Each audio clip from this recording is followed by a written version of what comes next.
femme politique, elle maîtrise la lutte oratoire et l'art de persuader.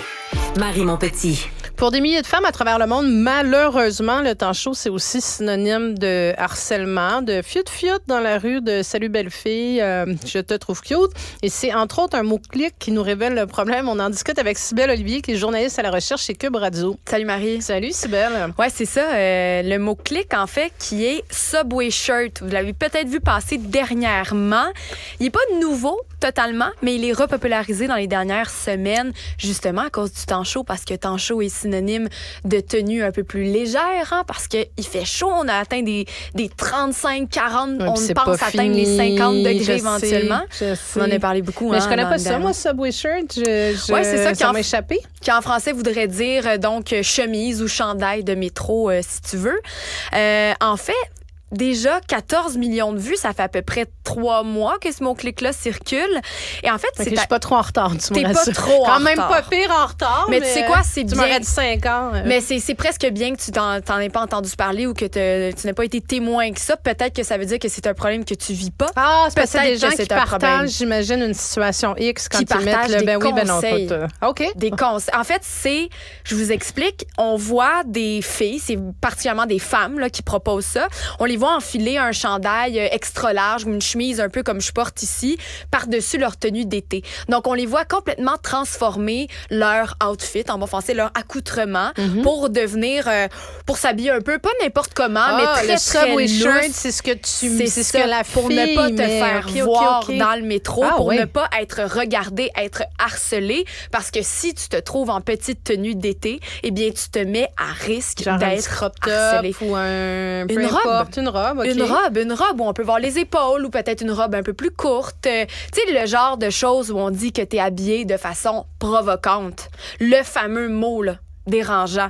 Ben, c'est ce type d'habit-là qui vient éveiller les pervers autour de nous et qui attire le harcèlement de rue.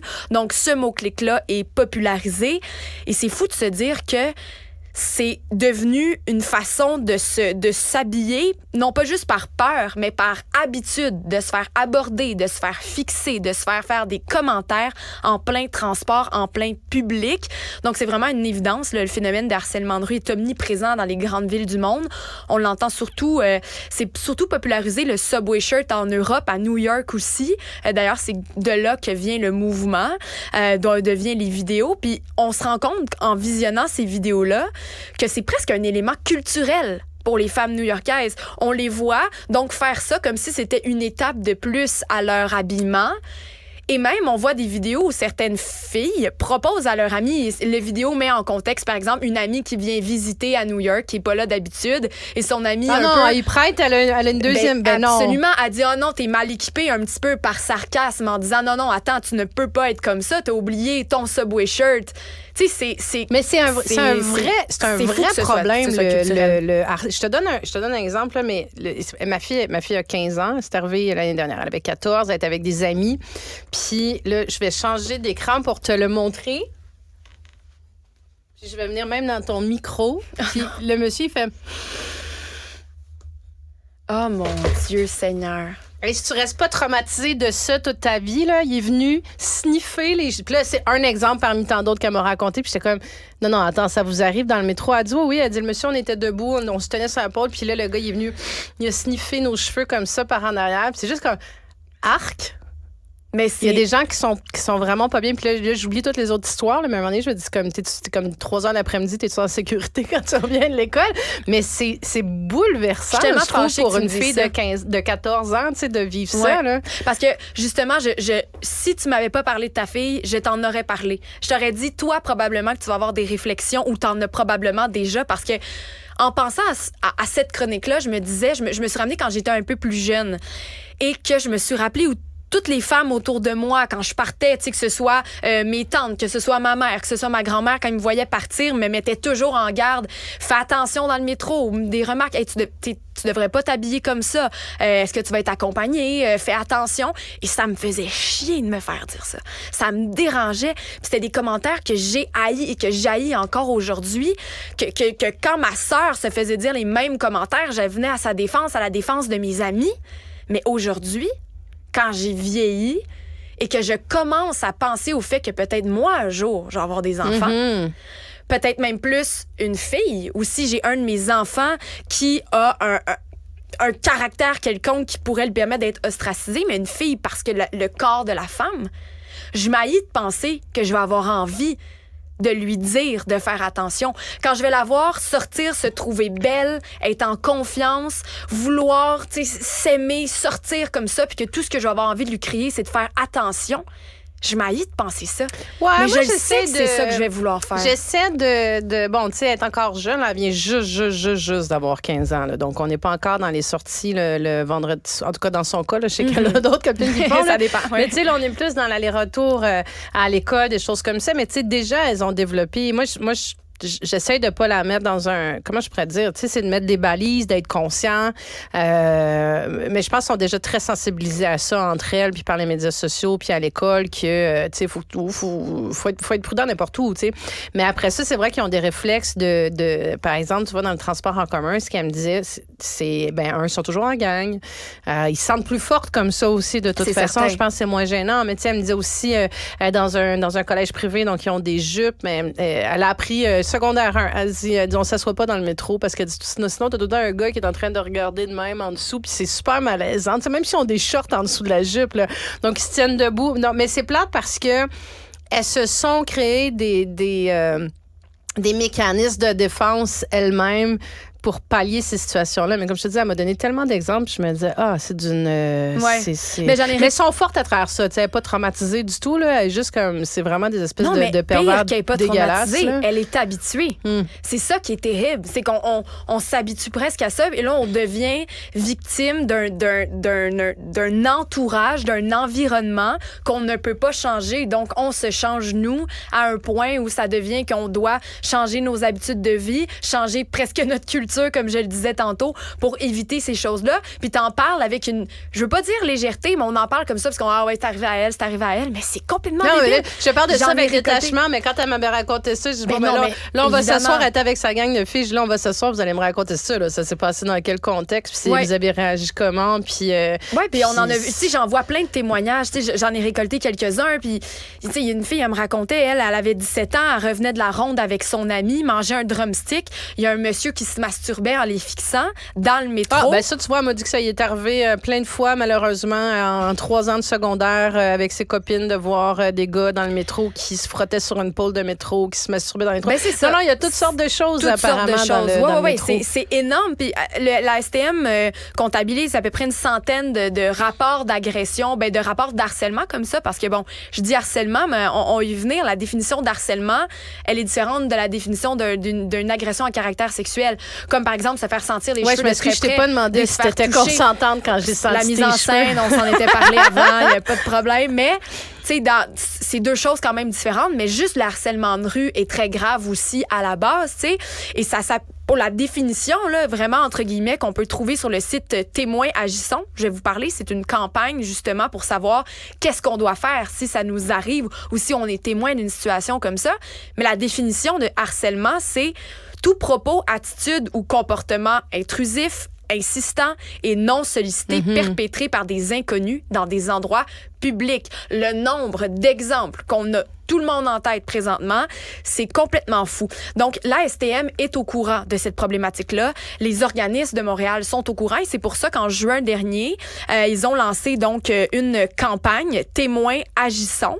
Et donc, vous pouvez voir, là, probablement que vous l'avez vu soit sur les wagons, dans des autobus ou vraiment dans le métro. Et en fait, ce qu'on incite, c'est on vise les témoins, on vise les gens autour qui pourraient réagir et venir en aide à ces personnes-là. Parce que quand on subit une situation comme ça d'harcèlement ou même d'agression physique, on va pas toujours réagir de la manière dont c'est écrit sur le livre. Ah oui, c'est vrai, il faut que je fasse ça. Donc, les gens alentours sont sollicités. Pourquoi on les vise, ces témoins-là? J'ai cherché une réponse plus d'experts, en fait. Et j'ai parlé à Laure Sabatier, qui est agente de communication au Centre pour les victimes d'agressions sexuelles de Montréal. Et pourquoi on vise les témoins? Elle m'a répondu ceci.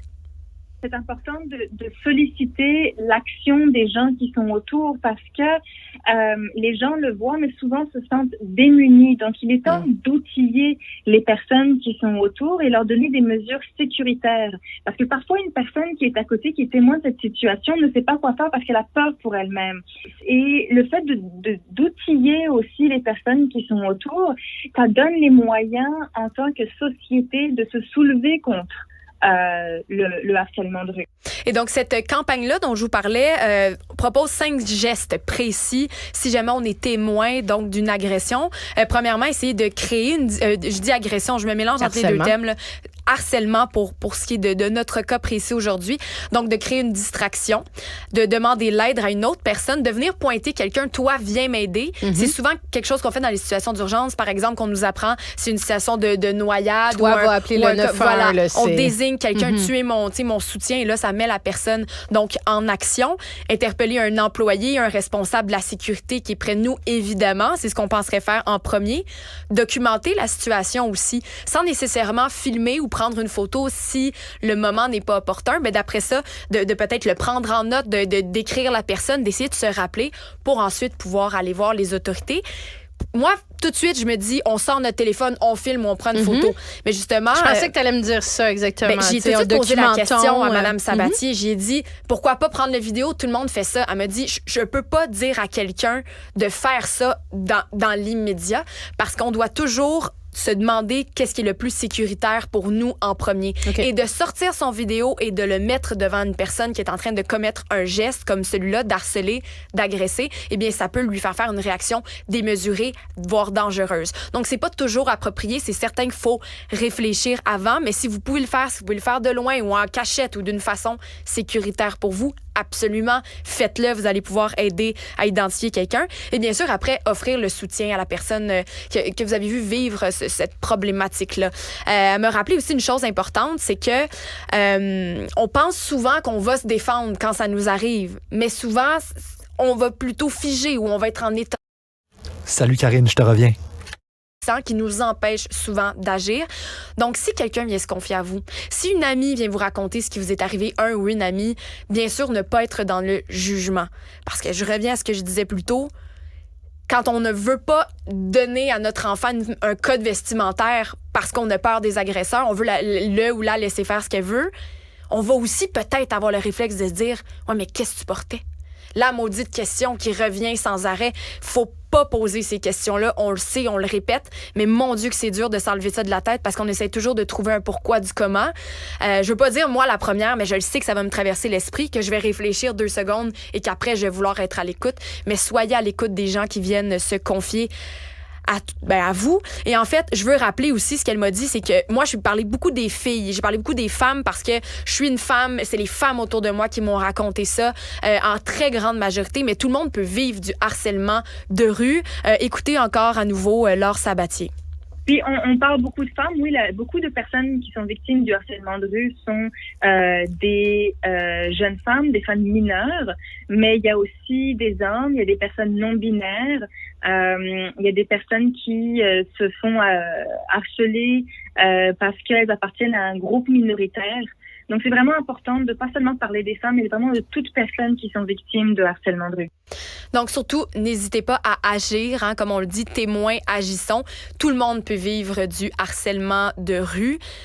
Et voilà, c'est ce qui mettrait fin à cette chronique. Non, mais tu soulèves une bonne réflexion puis un bon débat. Puis je veux dire, t'as raison de le mentionner. Puis tant mieux, tu sais, s'il y a une campagne qui est en cours, mais ça reste que le problème, il est vraiment entier. Puis c'est quelque chose, tu sais, je veux dire, ce serait plate qu'on en vienne à une situation à Montréal où prendre le métro pour des jeunes filles, jeunes femmes, c'est quelque chose qui devient désagréable, où tu peux être harcelé, qui devient pas sécuritaire. Tu sais, c'est tellement la dernière chose que tu souhaites dans une grande ville, j'allais dire urbaine, Beau-Pionnet, mais dans une grande ville. Oui. Tu sais, je veux dire, moi, quand ma fille, elle prend le métro, la dernière chose que je veux être en train de me demander, c'est si elle est en sécurité ou pas. Absolument. Au moins pour cette partie-là. Tu sais, je me dis, on est quand même dans un système de transport public de la ville.